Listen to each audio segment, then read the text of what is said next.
સંસ્કારી નગરી વડોદરાની શાન ગણાતી વિશ્વવિખ્યાત મહારાજા સયાજીરાવ યુનિવર્સિટી આજે યુવા ઉત્સાહ અને સાંસ્કૃતિક વારસાના રંગે રંગાયેલી જોવા મળી છે. અખિલ ભારતીય વિદ્યાર્થી પરિષદ આર્ટ્સ ફેકલ્ટી દ્વારા સંસ્કાર સંગમ 2026 આ કાર્યક્રમનું આયોજન કરવામાં આવ્યું હતું, જેમાં વિદ્યાર્થીઓની પ્રતિભાનો ત્રિવેણી સંગમ જોવા મળ્યો છે. સંસ્કાર સંગમ માત્ર એક કાર્યક્રમ નહીં, પરંતુ વિદ્યાર્થીઓમાં છુપાયેલી કળાને મંચ આપવાનો અને ભારતીય સંસ્કૃતિના મૂલ્યોનું સિંચન કરવાનો એક સ્તુત્ય પ્રયાસ છે. આ ફેસ્ટિવલમાં આર્ટ્સ ફેકલ્ટી સહિત યુનિવર્સિટીના વિવિધ વિભાગોના વિદ્યાર્થીઓએ ઉત્સાહભેર ભાગ લીધો હતો. સંગીત, નૃત્ય, નાટક અને અન્ય સાંસ્કૃતિક પ્રસ્તુતિઓ દ્વારા વિદ્યાર્થીઓએ ઉપસ્થિત જનમેદનીને મંત્રમુગ્ધ કરી દીધી હતી.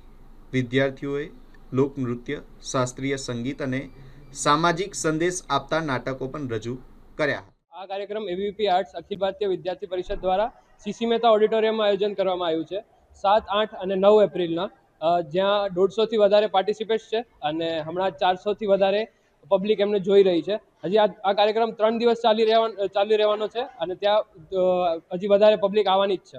કયા પ્રકારનો કાર્યક્રમ છે? આ કાર્યક્રમની થીમ અમે વસુદેવ કુટુંબકમ રાખી છે, જ્યાં અલગ અલગ પ્રકારના અલગ અલગ કલ્ચર પ્રેઝન્ટ થઈ રહ્યા છે અને અલગ અલગ કલ્ચરના ડાન્સ, સિંગિંગ, અલગ અલગ કલ્ચરના ટ્રેડિશનલ વિયર એ બધા રિપ્રેઝન્ટ કરે છે. અહીંયા યુગ ગઢવી, આર્ટ્સ ફેકલ્ટી અધ્યક્ષ.